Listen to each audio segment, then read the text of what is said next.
नमस्कार दोस्तों, स्वागत है आपका आज के मुख्य समाचारों में। जी हां दोस्तों, आपको यहां पर देखने को मिलेंगी सुबह से लेकर शाम तक की तमाम बड़ी खबरें मुख्य समाचार ब्रेकिंग न्यूज अपडेट्स के रूप में। तो चलिए दोस्तों, जान लेते हैं आज की पहली बड़ी खबर। डोनाल्ड ट्रंप बोले, भारत ने दशकों तक अमेरिका का फायदा उठाया, अब हम टैरिफ से खूब कमा रहे हैं, फिर भी डील करेंगे क्योंकि मुझे नरेंद्र मोदी पसंद है।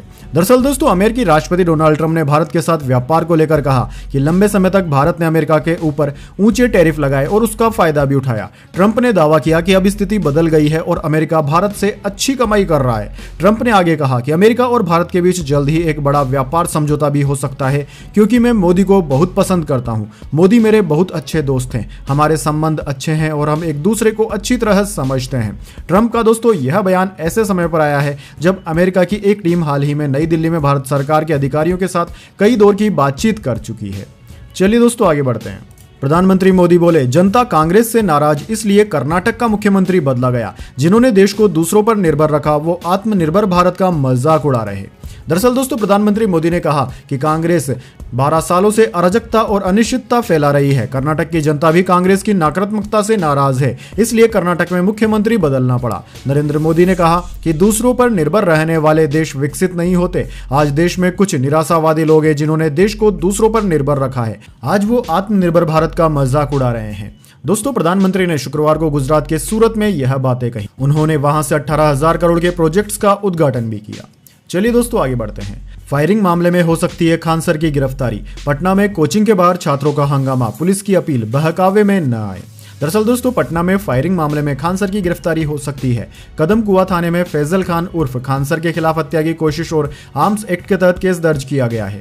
खान सर के गार्ड्स ने पुलिस को बयान दिया कि उन्होंने हमें कहा कि तुम गोली चलाओ, बाकी हम देख लेंगे। इसी आधार पर पुलिस ने खान सर के खिलाफ FIR दर्ज की है। दरअसल दोस्तों, BNS की धारा 109 के तहत ये केस दर्ज किया गया है। इसमें 10 साल तक की जेल और जुर्माने का प्रावधान है। और दोस्तों, मजे की बात तो यह है कि इसमें अग्रिम जमानत भी नहीं मिल सकती। वहीं दोस्तों, FIR दर्ज होने के बाद खान सर की कोचिंग पर उनके वकील पहुंचे। इधर लॉ एंड ऑर्डर को लेकर IG ऑफिस में पुलिस की हाई लेवल मीटिंग हुई। पुलिस ने छात्रों से अपील की है कि वो किसी कोचिंग सेंटर के बहकावे में न आए। वहीं सैकड़ों की संख्या में स्टूडेंट्स खान सर की कोचिंग के बाहर जुटे और समर्थन में नारेबाजी की। चलिए दोस्तों, जान लेते हैं अगली खबर। राहुल गांधी का बड़ा आरोप, ग्रेट निकोबार प्रोजेक्ट का मकसद सुरक्षा नहीं, एक बिजनेसमैन को फायदा पहुंचाना है। 16 मिनट के वीडियो में डाइविंग करते हुए दिखे। दरअसल दोस्तों, कांग्रेस नेता राहुल गांधी ने शुक्रवार को कहा कि मोदी सरकार ग्रेट निकोबार आइलैंड प्रोजेक्ट पर झूठ बोल रही है। राहुल ने आरोप लगाया कि मोदी सरकार और बीजेपी आपसे कहती है कि ग्रेट निकोबार प्रोजेक्ट रक्षा से जुड़ा है। असल में ऐसा नहीं है। इस प्रोजेक्ट का मकसद सुरक्षा और ट्रांसशिपमेंट नहीं बल्कि एक बिजनेसमैन को फायदा पहुंचाना है ताकि भारत की सबसे कीमती और अनोखी इकोलॉजिकल जमीन होटल और कसिनो बना सके। राहुल गांधी ने सोशल मीडिया प्लेटफॉर्म X पर 16 मिनट का एक वीडियो शेयर किया जिसमें उन्होंने बताया कि भारत के सबसे दक्षिणी छोर पर गया। मैं इंदिरा पॉइंट पर खड़ा हूं। मैं उन पेड़ों के नीचे से गुजरा जो सदियों से वहां खड़े हैं। मैंने दुनिया का सबसे शानदार कोरल रीफ के बीच गोता लगाया। राहुल गांधी दोस्तों पिछले 1.5 महीने से ग्रेट निकोबार प्रोजेक्ट के सबसे मुखर आलोचकों में से एक रहे हैं। चलिए दोस्तों, आगे बढ़ते हैं। ऑयल इंडिया को अंडमान में मिला प्राकृतिक गैस का ऊर्जा भंडार, केंद्रीय मंत्री ने वीडियो शेयर कर दी बधाई। दरअसल दोस्तों, भारत के लिए ऊर्जा सुरक्षा और देश में ही इसका उत्पादन बढ़ाने के मोर्चे पर एक बहुत ही बड़ी खबर सामने आई है। दरअसल दोस्तों, देश की दिग्गज सरकारी तेल कंपनी ऑयल इंडिया लिमिटेड को अंडमान सागर के गहरे पानी में प्राकृतिक गैस खोजने में बड़ी सफलता मिली। केंद्रीय मंत्री हरदीप सिंह पुरी ने सोशल मीडिया पर इस बात की जानकारी दी और ऑयल इंडिया की टीम को इस बड़ी उपलब्धि पर बधाई दी। दोस्तों, आपको बता दें, भारत सरकार पिछले काफी समय से गहरे समुद्र में तेल और गैस की खोज का अभियान चला रही है और यह नई कामयाबी इस अभियान को एक नई और मजबूत दिशा देगी। यह सफलता भारत को गैस भंडार में आत्मनिर्भर बनाने में भी बड़ी मदद करने वाली है। चलिए दोस्तों, आगे बढ़ते हैं। क्या 4 साल बाद एक हो जाएगी उद्धव और शिंदे की शिवसेना? MLC चुनाव में खींचतान, कार्यकर्ता बोले विचारधारा एक, हाईकमान के ऑर्डर का है इंतजार। दरअसल दोस्तों, मिली सूचनाओं के अनुसार महाराष्ट्र की राजनीति में एक बार फिर से भूचाल आ सकता है। जिस तरीके से शिवसेना के 2 फाड़ हुए थे उसी तरीके से शिवसेना एक बार फिर से एकजुट हो सकती है, ऐसा मानने में आ रहा है। कार्यकर्ताओं का कहना है कि विचारधारा एक है, केवल हाईकमान के ऑर्डर का इंतजार है। ऐसे में दोस्तों, अगर आने वाले समय में दोनों शिवसेना एक हो जाए तो चौंकने वाली बात नहीं होगी। चलिए दोस्तों, जान लेते हैं अगली खबर। प्रधानमंत्री ने हिमाचल के IAS ऑफिसर पर फिर जताया भरोसा। तरुण कपूर को तीसरी बार PMO में एडवाइजर लगाया। जून 2027 तक कार्यकाल बढ़ाया। दरअसल दोस्तों प्रधानमंत्री मोदी ने हिमाचल के रिटायर्ड आईएएस तरुण कपूर पर एक बार फिर से भरोसा जताया है। पीएम मोदी ने तरुण कपूर को तीसरी बार प्रधानमंत्री कार्यालय यानी कि पीएमओ में एडवाइजर नियुक्त किया है। अब दोस्तों वह 10 जून 2027 तक इस पद पर काम करेंगे। केंद्रीय कार्मिक विभाग ने वीरवार शाम इसे लेकर आदेश भी जारी कर दिए। चलिए दोस्तों आगे बढ़ते हैं। देश में लॉन्च हुआ E85 ईंधन, पेट्रोल से 20 रुपए सस्ता मिलेगा नया फ्यूल। दरअसल दोस्तों मिडिल ईस्ट टेंशन की वजह से ग्लोबल मार्केट में कच्चे तेल की कीमतों में उथल पुथल जारी है। इसी बीच भारत ने अपनी एनर्जी सेफ्टी को मजबूत बनाने के लिए बड़ा कदम उठाया है। सरकार ने आधिकारिक तौर पर E85 फ्यूल को लॉन्च कर दिया है। सबसे बड़ी बात दोस्तों यह है कि नया ब्लेंडेड फ्यूल आम नागरिकों की जेब पर पेट्रोल के मुकाबले हल्का असर डालेगा। पेट्रोलियम और नेचुरल गैस मंत्री हरदीप सिंह पुरी के अनुसार मौजूदा E20 ईंधन की तुलना में पूरे 20 रुपए प्रति लीटर सस्ता मिलेगा। E85 फ्यूल की बात करें तो ये एक ऐसा पेट्रोल के साथ का मिश्रण है जिसमें 85% तक एथेनॉल मिलाया जाता है। चलिए दोस्तों जान लेते हैं अगली खबर। भर्ती परीक्षाओं में जीरो टॉलरेंस, यूपी में पेपर लीक पर अब सिर्फ चूक नहीं बल्कि संगठित अपराध घोषित किया जाएगा। मास्टरमाइंड की संपत्तियों पर चलेगा बुलडोजर। दरअसल दोस्तों प्रतियोगी परीक्षाएं केवल सरकारी नौकरी पाने का माध्यम नहीं होती बल्कि वे लाखों युवाओं के संघर्ष, परिवारों की उम्मीदों और बेहतर भविष्य के सपनों का आधार होती है। दोस्तों एक साधारण परिवार का छात्र वर्षों तक मेहनत करता है, अपनी इच्छाओं को टालता है और इस भरोसे के साथ तैयारी करता है कि उसकी सफलता का आधार केवल उसकी योग्यता और परिश्रम होगा। लेकिन जब प्रश्न पत्र लीक होने लगे, चयन प्रक्रियाओं के आसपास सोल्वर गैंग, दलालों और संगठित नेटवर्कों की सक्रियता सामने आने लगी, तब सबसे बड़ा आघात उसी भरोसे पर लगता है। अब दोस्तों इसी भरोसे को जीतने के लिए योगी आदित्यनाथ सरकार ने नया फैसला और चौंकाने वाला फैसला लिया है। दरअसल दोस्तों योगी सरकार ने कहा है कि अब से पेपर लीक को संगठित अपराध माना जाएगा और इसके मास्टरमाइंड की संपत्तियों पर बुलडोजर भी चलाया जाएगा। चलिए दोस्तों जान लेते हैं अगली खबर। अंडर 18 हॉकी एशिया कप में भारत ने पाकिस्तान को हराया, सेमीफाइनल 5-3 से जीता। आशीष तानी ने 4 गोल किए। जी हाँ दोस्तों भारतीय अंडर 18 मेंस हॉकी टीम ने शुक्रवार को सेमीफाइनल मुकाबले में पाकिस्तान को 5-3 से हरा दिया। इस जीत के साथ ही भारत ने एशिया कप के फाइनल में जगह बना ली है। दोस्तों फाइनल में भारत का सामना शनिवार को जापान से होगा। मैच के तीसरे क्वार्टर तक 2-3 से पिछड़ रही भारतीय टीम ने आखिरी क्वार्टर में 3 गोल दागे और मैच अपने नाम कर लिया। चलिए आगे बढ़ते हैं। स्पीकर के फैसले पर भड़की टीएमसी, बागी ऋतव्रत बनर्जी को नेता प्रतिपक्ष बनाने के खिलाफ जाएगी हाईकोर्ट। दरअसल दोस्तों तृणमूल कांग्रेस की अहम बैठक में ममता बनर्जी ने कई बड़े फैसले लिए। उन्होंने एक बार फिर से अपने भतीजे अभिषेक बनर्जी पर भरोसा जताते हुए पार्टी का महासचिव नियुक्त किया। वहीं ममता बनर्जी टीएमसी की राष्ट्रीय अध्यक्ष बनी रहेगी। टीएमसी पश्चिम बंगाल विधानसभा अध्यक्ष रतिंद्र बोस द्वारा ऋतव्रत बनर्जी को विपक्ष के नेता के रूप में मान्यता देने के फैसले के खिलाफ कलकत्ता उच्च न्यायालय में याचिका दायर करने जा रही है और इस कदम को अवैध बता रही है। चलिए दोस्तों आगे बढ़ते हैं। 3 दिन पुरानी शिव कुमार कैबिनेट से मंत्री का इस्तीफा, मनपसंद विभाग न मिलने से नाराज। कर्नाटक मुख्यमंत्री बोले चिंता की बात नहीं, मामला सुलझा लेंगे। दरअसल दोस्तों कर्नाटक में 3 दिन पुरानी डीके शिवकुमार सरकार से मंत्री रामलिंगा रेड्डी ने शुक्रवार को इस्तीफा दे दिया। वे पसंदीदा मंत्रालय न मिलने से नाराज थे। मुख्यमंत्री शिवकुमार ने एक दिन पहले ही विभाग बांटे थे। अब दोस्तों रेड्डी बेंगलुरु विकास विभाग चाहते थे लेकिन उन्हें जल संसाधन विभाग दे दिया गया था। रेड्डी ने मीडिया से कहा कि मैं अब भी कांग्रेस में हूं, पार्टी से इस्तीफा नहीं दिया। पिछले 53 सालों में कई जिम्मेदारियां निभाई है। मैंने कई मुख्यमंत्रियों की कैबिनेट में मंत्री के तौर पर काम किया है, कभी किसी से मंत्री पद नहीं मांगा। चलिए दोस्तों जान लेते हैं अगली खबर। अरबों खरबों का बिजनेस है पेपर लीक, भड़के अरविंद केजरीवाल ने बताया क्यों जरूरी है सड़कों पर उतरना।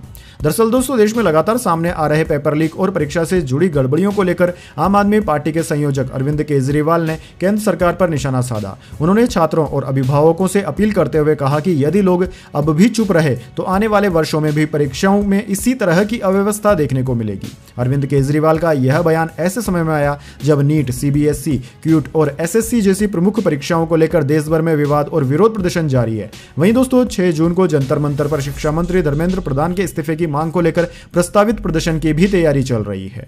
चलिए दोस्तों आगे बढ़ते हैं। राजस्थान, इबोला वायरस संदिग्ध के साथ आए पैसेंजर्स भी क्वारंटाइन। 19 साल की युवती में मिले संक्रमण जैसे लक्षण, जयपुर घूमने आई थी। दरअसल दोस्तों राजस्थान में इबोला वायरस का पहला संदिग्ध केस मिला है। युगांडा से जयपुर घूमने आई 19 साल की युवती में इबोला संक्रमण जैसे लक्षण मिले हैं। युवती शुक्रवार सुबह एयर अरेबिया एयरलाइंस की फ्लाइट से शारजहां से जयपुर पहुंची थी। एयरपोर्ट पर स्क्रीनिंग में वो संदिग्ध मिली। वो Rajasthan university of health sciences में एडमिट है। उसे आइसोलेशन में रखा गया है। फ्लाइट में उसके साथ आए दूसरे पैसेंजर्स को भी घर में ही अलग रहने के दिशा निर्देश दिए गए हैं। चलिए दोस्तों आगे बढ़ते हैं। टीसीएस केस की पीड़िता बोली पाकिस्तानी मौलवियों के वीडियो दिखाए, कहा भजन सुनना और मंदिर जाना बंद करो, अल्लाह सारे गुनाह माफ कर देंगे। दरअसल दोस्तों महाराष्ट्र के नासिक में टाटा कंसल्टेंसी सर्विसेज यानी कि TCS ऑफिस में यौन उत्पीड़न और जबरन धर्म परिवर्तन मामले की चार्जशीट में नए खुलासे हुए हैं। चार्जशीट के अनुसार आरोपियों ने सोची समझी साजिश के तहत पीड़ितों को निशाना बनाया। एक पीड़ित ने पुलिस को बताया कि उसे पाकिस्तानी इस्लामिक मौलवी तारिक जमील और जाकिर नाइक के वीडियो दिखाए जाते हैं। पिछले हफ्ते नासिक की एक अदालत में पेश चार्जशीट के अनुसार ये वीडियो पीड़ितों को इसलिए दिखाए गए ताकि वे इस्लाम के बारे में जान सके। आरोपियों ने पीड़ित से कहा कि वह भजन सुनना और मंदिर जाना बंद कर दे, अल्लाह सारे गुनाह माफ कर देंगे। चलिए दोस्तों जान लेते हैं अगली खबर। आर्थिक मोर्चे पर G7 से आगे निकला ब्रिक्स, SPIEF में बोले राष्ट्रपति पुतिन। दरअसल दोस्तों रूस के राष्ट्रपति व्लादिमीर पुतिन ने शुक्रवार को कहा कि आर्थिक आकार के मामले में ब्रिक्स ब्लॉक बहुत पहले ही G7 को पीछे छोड़ चुका है और आने वाले सालों में यह अंतर और बढ़ने वाला है। दरअसल दोस्तों Saint Petersburg International Economic Forum में बोलते हुए पुतिन ने कहा कि यह इस बात का संकेत है कि वैश्विक आर्थिक विकास का केंद्र धीरे धीरे ग्लोबल साउथ यानी कि विकासशील देशों के लिए इस्तेमाल किया जाने वाला टर्म की ओर शिफ्ट हो रहा है। दोस्तों आपको बता दें ग्लोबल साउथ के देशों का जिक्र करते हुए पुतिन ने कहा कि बदलते वर्ल्ड ऑर्डर में यह क्षेत्र सबसे अहम भूमिका में है। भारत, रूस, चीन जैसे विकासशील देशों के समूह ब्रिक्स के बारे में बात करते हुए रूसी राष्ट्रपति ने कहा कि विकास के लहजे से ब्रिक्स ने G7 को पीछे छोड़ दिया है। चलिए दोस्तों आगे बढ़ते हैं। बागियों के आगे झुकी नहीं ममता बनर्जी, अभिषेक का पद कायम, नेता प्रतिपक्ष की नियुक्ति को कोर्ट में चुनौती। जी हां दोस्तों आपने बिल्कुल सही सुना। तृणमूल कांग्रेस की अहम बैठक में ममता बनर्जी ने एक बार फिर से अपने भतीजे अभिषेक बनर्जी के नेतृत्व पर भरोसा जताया। बागी विधायकों के विरोध के बावजूद ममता ने अभिषेक बनर्जी को तृणमूल कांग्रेस यानी कि TMC का राष्ट्रीय महासचिव नियुक्त किया। ममता बनर्जी TMC की राष्ट्रीय अध्यक्ष बनी रहेंगी। इसके अलावा TMC ने पार्टी के बागी विधायक ऋतव्रत बनर्जी को बंगाल विधानसभा के स्पीकर द्वारा नेता प्रतिपक्ष का दर्जा दिए जाने के खिलाफ हाईकोर्ट का जाने का फैसला भी किया है। चलिए दोस्तों जान लेते हैं इसके बाद अगली बड़ी खबर, लेकिन उससे पहले मेरी आपसे छोटी सी रिक्वेस्ट है, अगर दोस्तों आपको अभी तक हमारी न्यूज पसंद आई है तो इसे एक छोटा सा लाइक जरूर दे दीजिए। चलिए आगे बढ़ते हैं। सेंसेक्स 116 अंक गिरकर 74,243 पर बंद। निफ्टी में भी 50 अंकों की गिरावट रही। मेटल और IT शेयरों में सबसे ज्यादा बिकवाली। दरअसल दोस्तों आज सेंसेक्स 116 अंकों की गिरावट के साथ 74,253 पर बंद हुआ। निफ्टी में भी आज 50 अंकों की गिरावट रही और निफ्टी 50 23,366 के स्तर पर बंद हुआ। दोस्तों आज के शेयर बाजार की बात करें तो आज के कारोबार में मेटल और IT शेयरों में सबसे ज्यादा बिकवाली देखने को मिली। अब दोस्तों जान लेते हैं निफ्टी 50, जो कि निफ्टी 50 का टॉप 50 स्टॉक्स का इंडेक्स होता है, उसमें सबसे अच्छे परफॉर्मेंस करने वाले स्टॉक कौन से रहे और सबसे बेकार परफॉर्मेंस देने वाले स्टॉक्स कौन से रहे। तो दोस्तों निफ्टी 50 के टॉप गेनर्स में आज अडानी एंटरप्राइजेज, HUL और अडानी पोर्ट्स रहे, जबकि निफ्टी 50 के टॉप लूजर्स में विप्रो, हिंडाल्को और ट्रेंड रहे। चलिए दोस्तों आगे बढ़ते हैं। गोल्ड सिल्वर प्राइस टुडे, चांदी एक दिन में 6,138 रुपए और सोना 1,896 रुपए सस्ता हुआ। 1 किलो चांदी 2.55 लाख और 10 ग्राम सोना 1.54 लाख रुपए का हुआ। दरअसल दोस्तों सोने और चांदी की कीमतों में लगातार गिरावट जारी है। Indian Boolean and jewellers association के अनुसार 1 किलो चांदी 6,138 रुपए घटकर 2.55 लाख रुपए पर आ गई, जो कि एक दिन पहले 2.61 लाख रुपए पर थी। वहीं दोस्तों सोने की बात करें तो 10 ग्राम 24 कैरेट सोना 1,896 रुपए घटकर 1.54 लाख रुपए का हो गया है। इससे पहले 4 जून को यह 1.66 लाख रुपए पर था। दोस्तों बात करें कैरेट के हिसाब से क्या चल रही है सोने की कीमतें, तो दोस्तों 24 कैरेट सोना 1,54,190 रुपए प्रति 10 ग्राम का है। 22 कैरेट सोना 1,41,238 रुपए प्रति 10 ग्राम और 18 कैरेट सोने की कीमत 1,15,643 रुपए प्रति 10 ग्राम है IBJA यानी कि इंडियन बुलियन ज्वेलर्स एसोसिएशन के अनुसार। दोस्तों आपको पता होगा सोना ऑल टाइम हाई से फिलहाल 21,931 रुपए और चांदी 1,30,983 रुपए सस्ती चल रही है। चलिए दोस्तों आगे बढ़ते हैं। रिजर्व बैंक ने इस साल महंगाई बढ़ने का अंदेशा जताया। जीडीपी ग्रोथ अनुमान भी 6.9% से घटाकर 6.6%। रेपो रेट नहीं बदला। दरअसल दोस्तों रिजर्व बैंक ने नए वित्त वर्ष की दूसरी मीटिंग में रेपो रेट में बदलाव नहीं किया है, इसे 5.25% पर बरकरार रखा। इससे लोन महंगे नहीं होंगे और EMI नहीं बढ़ेगी। वहीं दोस्तों 2027 में महंगाई के अनुमान को 4.6 से बढ़ाकर 5.1% कर दिया है। RBI गवर्नर संजय मल्होत्रा ने 5 जून को इसकी जानकारी दी। चलिए दोस्तों आगे बढ़ते हैं। भारत में AI और क्लाउड इंफ्रा पर 3 लाख करोड़ रुपए लगाएगी एयर ट्रक, बनेगा बड़ा डेटा हब। दरअसल दोस्तों भारत तेजी से दुनिया की डिजिटल ताकत बनने की दिशा में आगे बढ़ रहा है और अब इस दिशा में एक और बड़ा कदम सामने आया है।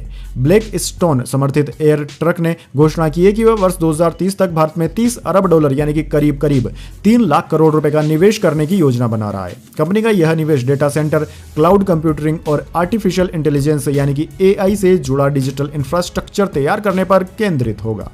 चलिए दोस्तों आगे बढ़ते हैं। तमिलनाडु में भाजपा छोड़ते ही अन्नामलाई ने नई पार्टी बनाई, अगला चुनाव लड़ने का ऐलान, कहा मतभेद थे, आलाकमान ने चुनाव तक रुकने को कहा था। दरअसल दोस्तों तमिलनाडु बीजेपी के पूर्व प्रदेश अध्यक्ष के अन्नामलाई ने शुक्रवार को नई पार्टी बनाने का ऐलान कर दिया। सोशल मीडिया पर एक वीडियो मैसेज में अन्नामलाई ने कहा कि आज हम एक आंदोलन शुरू करने जा रहे हैं। हमारी राजनीतिक पार्टी तमिलनाडु में 2031 में अगला विधानसभा चुनाव लड़ेगी। मेरे लिए यह तय करना बहुत मुश्किल था कि मैं बीजेपी का सदस्य रहूं या तमिल लोगों से जुड़ा रहूं। मैंने 4 दिसंबर 2025 को पार्टी को बताया कि मैं इस्तीफा देने जा रहा हूं। पार्टी ने मुझसे कहा कि पहले चुनाव हो जाने दे फिर जाएं। चलिए दोस्तों आगे बढ़ते हैं। पुतिन ने भारत को सुकोई 57 ऑफर किया, इस 5th जनरेशन फाइटर जेट की तकनीक भी शेयर की। अमेरिका से बोले भारत पर दबाव डालना बेकार। दरअसल दोस्तों रूस के राष्ट्रपति व्लादिमीर पुतिन ने भारत को सुकोई Su-57 स्टेल्थ फाइटर जेट को लेकर बड़ा ऑफर दिया है। उन्होंने कहा है कि रूस भारत के साथ मिलकर इस विमान का विकास और उत्पादन करने के लिए तैयार है। साथ ही रूस जरूरी रक्षा तकनीकें साझा करने के लिए भी तैयार है। पुतिन ने गुरुवार को Saint Petersburg International Economic Forum के दौरान अंतर्राष्ट्रीय मीडिया से बातचीत की। इस दौरान उन्होंने कहा कि पहले भी भारत को इसे बनाने के प्रोजेक्ट में साझेदार बनाने का ऑफर दिया था। उस समय भारत ने कहा था कि रूस पहले इस प्रोजेक्ट को आगे बढ़ाए, उसके बाद भारत इसमें शामिल होने पर विचार करेगा। चलिए दोस्तों आगे बढ़ते हैं। डोनाल्ड ट्रंप बोले ईरान के सुप्रीम लीडर से मिलकर गर्व होगा, डील हुई तो मुलाकात संभव, यूरेनियम लेने सेना भेजने वाले थे लेकिन इसमें जोखिम। दरअसल दोस्तों अमेरिकी राष्ट्रपति डोनाल्ड ट्रंप ने कहा है कि अगर अमेरिका और ईरान के बीच समझौता होता है तो वह ईरान के सुप्रीम लीडर मुज्तबा खोमेनी से मिलने के लिए तैयार है। व्हाइट हाउस में पत्रकारों से बात करते हुए डोनाल्ड ट्रंप ने कहा कि मैं सुप्रीम लीडर मुज्तबा खोमेनी से मिलना नहीं चाहता, लेकिन अगर मुलाकात होती है तो मुझे गर्व होगा। अगर डील हो जाती है तो मुलाकात संभव है, मुझे इससे कोई दिक्कत नहीं होगी। चलिए दोस्तों आगे बढ़ते हैं। एमपी यूपी में तेज आंधी के साथ बारिश, राजस्थान में ओले, सड़कों पर पेड़ गिरे, कई जगह गाड़ियां दबी। आज 27 राज्यों में बारिश का अलर्ट। दरअसल दोस्तों देश के 11 राज्यों में गुरुवार को आंधी बारिश ने तबाही मचाई। मध्य प्रदेश के भोपाल में 70 किलोमीटर प्रति घंटे की रफ्तार से तूफान आया। इससे कई इलाकों में 80 से ज्यादा पेड़ गिर गए। उधर दोस्तों उत्तर प्रदेश के भी 12 शहरों में बारिश हुई। नोएडा में भी दोपहर बाद तेज हवाओं के कारण 400 पेड़ उखड़ गए। पेड़ गिरने से कई जगह गाड़ियां दब गई, रास्ते घंटों जाम रहे। उधर दोस्तों राजस्थान के जयपुर में दिल्ली से 4 फ्लाइट डाइवर्ट करनी पड़ी। श्रीगंगानगर में ओले गिरे। दिल्ली एनसीआर में भी खराब मौसम के कारण 11 उड़ानों को डाइवर्ट करना पड़ा। इसके अलावा दोस्तों हरियाणा के फरीदाबाद में फ्लाईओवर बनाने के लिए लगाई गई क्रेन तेज हवा के कारण पलट गई। इसमें 3 मजदूरों की मौत हो गई है। बिहार के भागलपुर में बिजली गिरने से मां बेटी की मौत की खबर है। उधर दोस्तों भारतीय मौसम विज्ञान विभाग ने देश के 27 राज्यों में आंधी बारिश का अलर्ट जारी किया है। इनमें हिमाचल, उत्तराखंड, पंजाब, हरियाणा, दिल्ली, बिहार, छत्तीसगढ़ भी शामिल है। चलिए दोस्तों आगे बढ़ते हैं। आमिर खान ने तीसरी शादी की खबर को कंफर्म किया। 5 जुलाई को गर्लफ्रेंड गौरी से करेंगे शादी। 2025 में रिलेशनशिप पब्लिक किया था। दरअसल दोस्तों आमिर खान ने गर्लफ्रेंड गौरी स्प्रेड के साथ शादी की खबर को गुरुवार को कंफर्म कर दिया। आमिर की यह तीसरी शादी होगी। वैरायटी इंडिया से बात करते हुए उन्होंने कहा कि मैं इस समय अमेरिका में हूं। शादी की खबर सही है, हमारी शादी 5 जुलाई को होगी। कुछ महीने पहले आमिर ने कहा था कि शादी उनकी प्राथमिकता नहीं है और वह गौरी के साथ ऐसे ही खुश हैं। चलिए दोस्तों आगे बढ़ते हैं। भारतीय टीम के हेड कोच गौतम गंभीर बोले मैं नहीं चाहता ऋषभ पंत बदले, अनुभवी खिलाड़ियों को परिस्थितियों का सम्मान करना चाहिए, सुदर्शन को पर्याप्त मौका देंगे।